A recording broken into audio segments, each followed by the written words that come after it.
Putin is losing his fellow dictators not only beyond the border, but also among his own domesticated ghouls. Mole's personal foot soldier, Kadyrov, is once again knocking on the gates of hell. Apparently, Dondon's health has sharply deteriorated. In reality, only two people in Russia know what's actually going on. Those are Ramzan Kadyrov and Vladimir Putin. No one else knows anything about it. Because this is one of the most important state secrets in Russia. As of today, it is absolutely obvious, clear, and evident to everyone that Ramzan Kadyrov is seriously, gravely, and possibly fatally ill. In late December, Kadyrov unexpectedly missed the annual gathering in Moscow, the traditional session of the Russian State Council. Before this, Ramzanchik had always dutifully put on his festive stockings and attended such events to demonstrate his loyalty to the Führer. That's why the absence of the Chechen terrorist at the State Council immediately caused panic among the ranks of the ultra-patriots. And with good reason. As it turned out, he flew to Moscow but never made it to the Kremlin.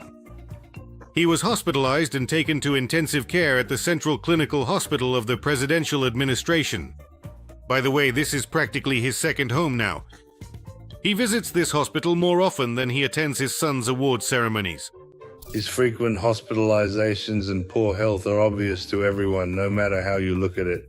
Rumor has it that Dondon was barely brought back to life. Then they hooked him up to IVs and sent him back to Grozny. After that, Kadyrov didn't appear in public for a long time. It's clear that the tyrant of Chechnya has completely lost his presentable appearance. Everyone started glancing at their watches, hoping that any moment now, black smoke would rise above Kadyrov's residence. So that he would die.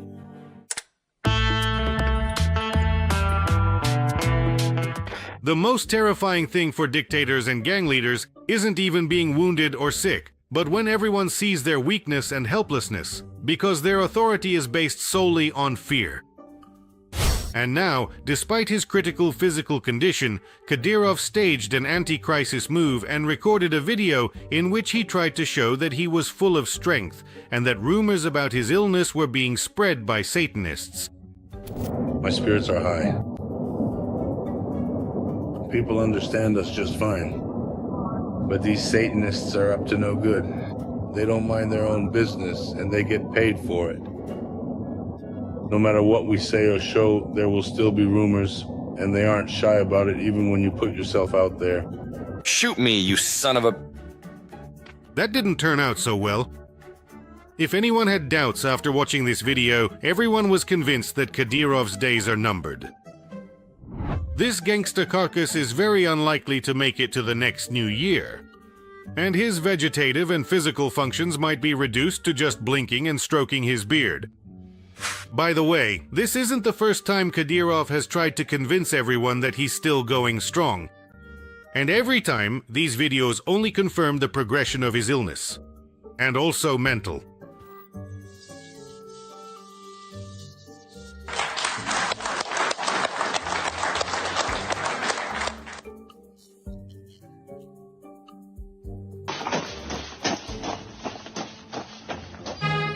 Levchenko, get away from... You killed a man. I killed the bandit. During the direct line, Kadyrov was literally forced to justify his poor health. The academician admitted that he sometimes feels unwell because he is very worried about the Chechen fighters fighting at the front. Good joke.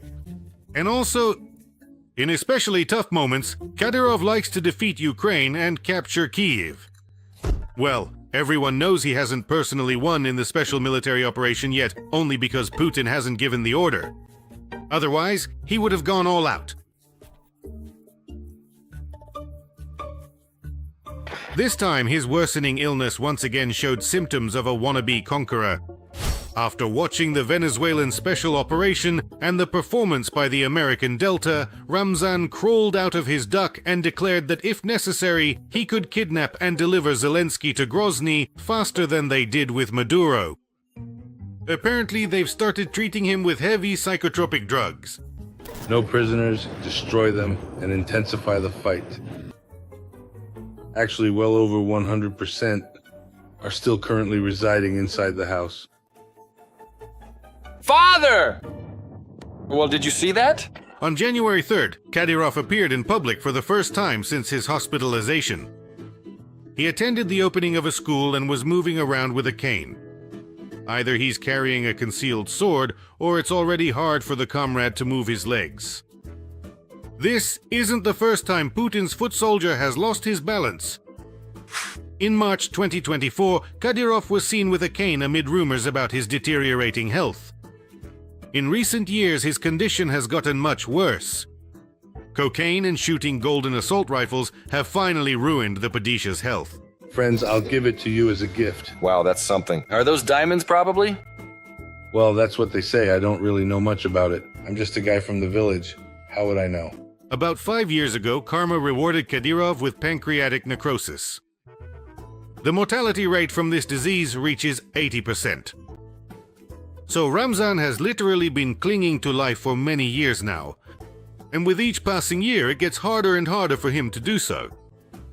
There was a time when he was even being buried, but so far, as they say, it was a false alarm. So how would you comment on all these rumors? Whether about Kadyrov's possible illness or about the possible death of Ramzan Kadyrov? Well, first of all, people are probably waiting for this no less than they're waiting for other news coming from Moscow, the 25th. The year 2025 has become especially difficult for the dictator. Officially, he went on vacation 4 times. That's a normal job he's got. Moreover, his vacations could last for several months. Kadyrov leads a secretive lifestyle, most likely because he is bedridden. According to media reports, in 2025, Kadyrov spent most of his life either in his residence or at the Imedi clinic. He also, of course, traveled to a clinic in Dubai. That doesn't seem very patriotic or homely. I probably won't say anything to Kadyrov anymore, because Kadyrov, well, that's it, he's done for. Honestly, it's already pitiful to look at him. You just feel sorry for him. Just look, only 5 years ago, during this Mawlid that he periodically organizes at his home in Kosiyurt, at the Blessed gathering, they recited the Mawlid, praising the Prophet Muhammad. And look, now they've held the same kind of event once again, another Mawlid at Kadyrov's house. Look at how he looks now. Even in Kadyrov's closest circle, no one believes in a positive outcome. Everyone is preparing for a change of leadership in Chechnya. Even Kadyrov himself is dreaming about it now. That's why he's constantly begging Putin to let him go in peace, to die. Almost every year Kadyrov wants to resign, but Putin keeps him on a leash. The Führer is afraid that replacing his loyal enforcer could undermine stability in Chechnya and the entire Caucasus. There is a risk that the Chechens might take advantage of a power vacuum and start a liberation uprising against the Reich.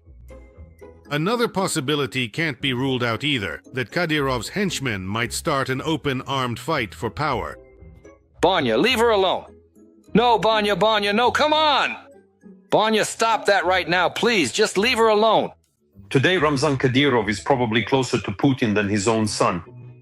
This is one of the foundations of Vladimir Putin's power in Russia. It's essentially the basis of his state policy that he managed to defeat Chechnya, and for him, Ramzan Kadyrov is a symbol of that victory. Kadyrov himself, feeling the cold breath of the old woman in black on the back of his neck, has long been hysterically trying to appoint his son Adam as his successor. He hands out incredible posts and positions to a boy who was just a school kid yesterday. Count them on your fingers. A Chechen boy in his underwear, the Secretary of the Security Council of Chechnya. Head of the Department for Ensuring the Security of the Head of the Republic. Supervisor of the security forces, including the Ministry of Internal Affairs and the combat battalions. And since January of the new year, the newly branched off Kadyrov is now also Deputy Prime Minister of the Chechen government. to the throne of the village, to the throne of the village, the Tsar to the palace, the Tsar to the palace. And by the age of 18, Kadyrov Jr. has accumulated more awards than Zhukov and Suvorov combined. For those who don't know, Adam Kadyrov fought so valiantly against tin cans at the shooting range that he became a hero of the Chechen Republic.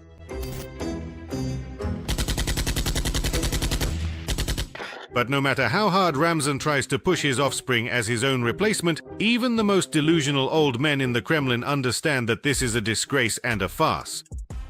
Appointing an underage psychopath could only destabilize the situation in Chechnya.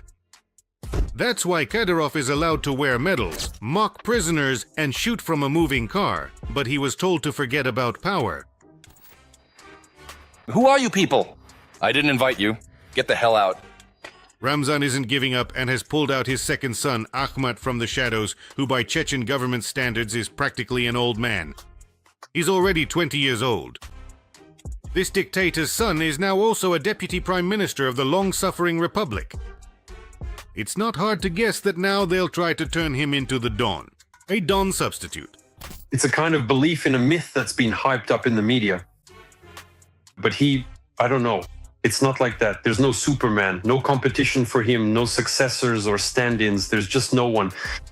There's only what the federal center wants. If the Kremlin decides to put Larisa Dolina there, then Larisa Dolina will be put there. And all those who today say they're ready to follow Ramzan into hell will follow Larisa Dolina and sing her songs.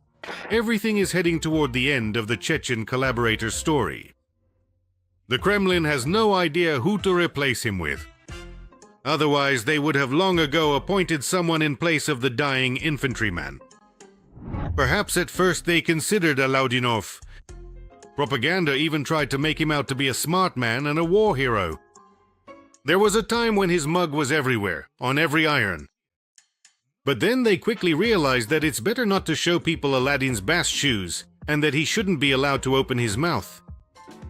After all, the nonsense he spouts is even worse than Peskov's. And besides, Alaudinov is in constant conflict with the ultra-patriots and Z supporters. So his candidacy is just right. For the Third Chechen War. Honestly, I find it all very funny. Now, the new, so to speak, representative of the House of Tolerance from Donetsk is mentioning Strelkov Gherkin's name, saying that he supposedly told him something about me. And for some reason, if he is a representative of the LGBT, that is, it's like, well, I would characterize individuals such as yourself as being women of low social responsibility. Round. After Kadyrov was packaged, there are no good options left for Moscow. And there is hope that Chechnya and the Caucasus will have a chance at freedom.